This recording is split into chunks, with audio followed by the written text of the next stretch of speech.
In this video, you'll be wrapping up the section by exploring how you can refactor index.js. This file currently contains every single route our API supports. We start off with all of the routes related to users, then down below we have the routes related to tasks, and if we were to add more routes, which we will be doing later in the class, those would just make this file longer and longer.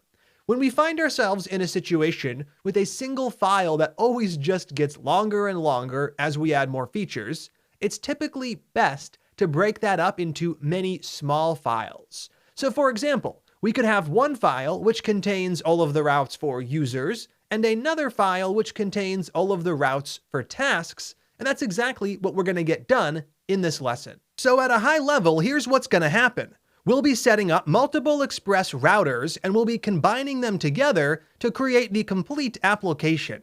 Now, you could have as many routers as you need, but typically it makes sense to categorize them by the resource. So in our case, we'll have one new router for the user-related routes, and we'll have a separate new router for the task-related routes. As we add more functionality to the application, we could create more routes to stay organized.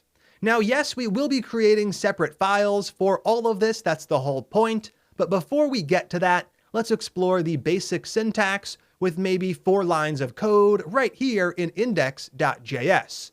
Once we have that down, it'll be easy to take what we learned and just pull it into another file that this file requires. So to start, the goal is to create a new router, and Express gives us a way to get that done. Right here, let's first create a variable to store it. I'll call this router. And we create a new router by using the new operator with the following function. It is express.uppercase-R router. Now this doesn't take any arguments, similar to how we don't pass any arguments in when creating our Express application. What we do instead is we use methods on router to customize it. And router is going to have access to the same methods we've worked with so far. We have router.post, router.get, router.patch, and router.delete. So right here, let's go ahead and start off with a little example. Router.get, we will set up the following route /test, and we will set up a very simple handler function. All I'm going to do is use response.send to send back some text. This is from my other router. Perfect. Now the goal is to actually get this showing up. By default, this router is not being used at all. Yes, we've created it, but we haven't registered it to work with our Express application. That means we can head over to the browser, but we'll see an error. So over here, we're going to go over to localhost on port 3000, and we'll go to /test. When we do that, we see the following, cannot get /test. So to fix that, we have to register our new little router with our existing app. We do that via app.use, and we pass the router in. With this in place, we'll be able to save the file and visit the exact same page we had before, but this time it's going to work. I'll go ahead and refresh the browser in Chrome, and right here I get my message. This is from my other router. So here's the basic structure. Create a new router, set up those routes, and register it with the Express application. The only thing we're going to do to stay organized is do all of this in a separate file. So let's go ahead and get to that. Inside of the source directory, I'm going to create a brand new folder, and we're going to call this folder routers, and this is going to store our routers. And for the moment, we'll create just a single file for the user-related routers. Right here, let's go ahead and call that user.js. In here, we're going to do exactly what we did in the other file. Now, we did use something on Express, so let's make sure to load it in. Const express equals, and I'll require the Express library. Then in this new router file, we'll create a new router. I'll call this router, and once again, we will create a new instance of express.router with an uppercase R. Perfect.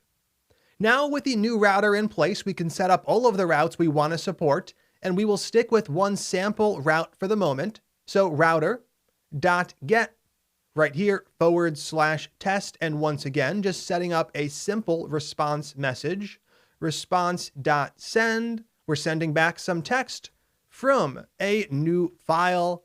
And now what we're going to do is just export that router from this file. So module.exports equals the router we just created. So here we're defining the new router, we're setting up the routes, and we're exporting it. In order for this router to be used, we have to require it over here and then use it with app.use. So I'm going to delete this little example we had in place that's no longer necessary. This brings us back to the index.js file we had at the start of the lesson. And up top, we're going to load in the new router we've created. So const, I can call this something like user router. And right here, I'll require the following file, ./routers/user. Now with the user router variable in place, we can register it. So down below, that would be app.use, not user, excuse me. And right here to app.use, we pass user router exactly like we had before. The only difference is now the router is defined in that separate file. So once again, we should be able to visit /test to see our text right here. I'm getting from a new file, which is fantastic. We have a router being defined in a separate file with routes being set up, but it's still being loaded into the application, allowing someone to actually use it. So from here, what we want to do is take everything else related to the user from index.js and bring it over to user.js. Now, we're not going to rewrite all of those routes. That would be a bit ridiculous. Instead, we're just going to copy and paste them over. So I'm going to highlight all the way from up here where we create a user. We're going to go through all 5 of the routes we have for users. At the end, we will stop. We're going to cut all of that out, leaving just the task routes in place. And we're going to bring all of that over to the new file. Right here, I'll remove that dummy route we set up and I'll paste in the new routes I just copied over. Now, we're not quite ready to save the file just yet. We are still using app.post instead of router.post, and we're trying to work with user inside of these functions, but we don't have it loaded in, so it's not going to work as expected. We want to make sure to fix all of that first. Right here, let's start by loading in the user model. Const user equals. I'm going to require that file. That'll be ... to get out of the routers directory, then /models/user. And then we're going to switch up the method calls. So that would be router.post, router.get, router.get one more time. And then down below, we have router.patch and router.delete. So we want to make sure we're removing all references to app because app no longer exists in this file.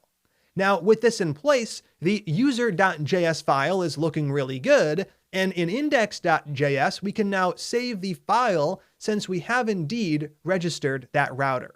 So what have we really done? All we've done is we've taken the existing routes and we've moved them somewhere else. Our application should still work exactly the same. Let's go ahead and test things out in Postman.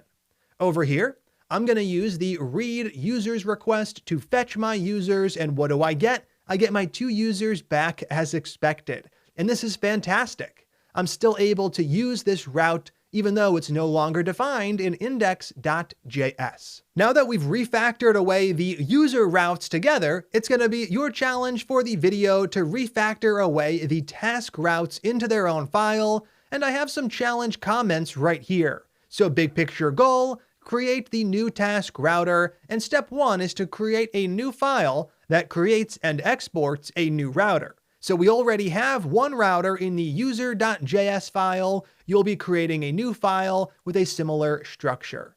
Step 2, you're going to take all of the task routes, all 5 of them from this file, and you're going to bring them over to that new router file you've created.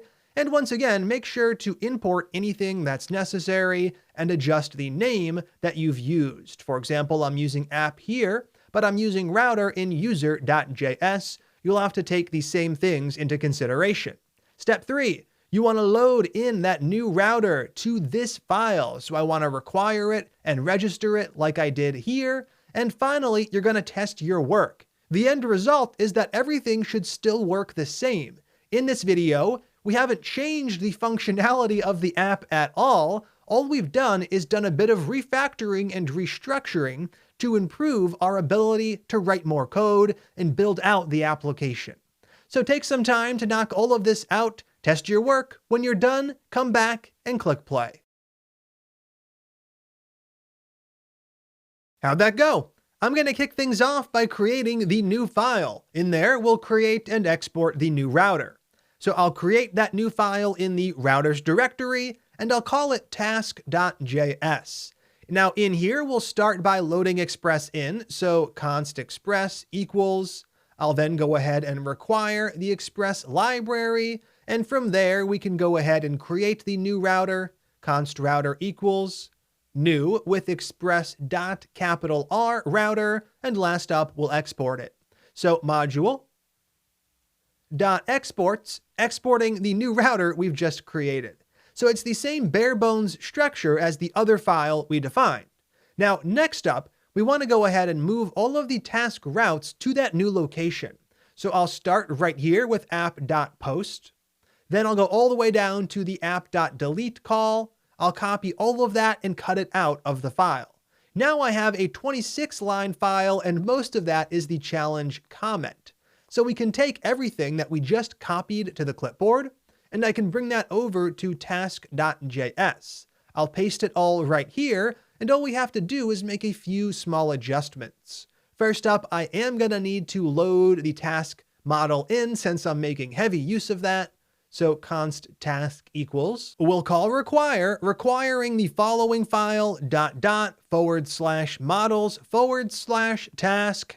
And the only other thing we need to do is change app calls over to router calls. App no longer exists, router does. So I'll change it in all 5 locations, one for each route we have defined in this file. Now, once that's done, this file is complete. It creates the new router, it sets up all of the task routes, and it exports the router. Over in index.js, we can move on to step number 3, which is to load it in and actually use it. Now here we're loading in user and task, our models. Those are no longer used in this file, so we can actually delete them as they're unnecessary. Right here, we can go ahead and grab that task router. So const task router equals, I'll use require once again, ./routers/task. And with that in place, we can call app.use. App.use, passing in the following, the task router, perfect. Last up, let's go ahead and delete the challenge comments, and we're going to go ahead and save the file. We've done all of those steps up to testing our work. With the file saved, we can now make sure that everything works as expected. Over here in Postman, I'll navigate over to read tasks and fire that off, and what do I get? Right here, I get a 200 status code, and I have my one task showing up. I could go ahead and copy that ID to the clipboard and bring it over to another request, like the read task request. Right here, I'll swap out the old ID with the new one. I'll fire that off, and I'm getting the correct data down below. So now, what do we have? We have an index.js file which doesn't do a whole lot, and that's a good thing. Instead of having one big file that tries to create the application and define all of the routes, we now have 3 files. Index.js creates the Express app and gets it up and running, but what the Express app actually does is defined in those router files. We have 2 so far, and if we needed more, we could easily add them into the mix, allowing us to create a more complex application without running into a situation where we have everything in a single huge file. That's where we're going to stop for this video, and that's also where we're going to stop for this section. The goal of this section was to get us comfortable with the basics of the REST API. Now that we have the basics in place, we're going to continue on in the next section, talking about more advanced topics and techniques. I'm excited to get to it, so let's go ahead and jump right into the section introduction, which is coming up now.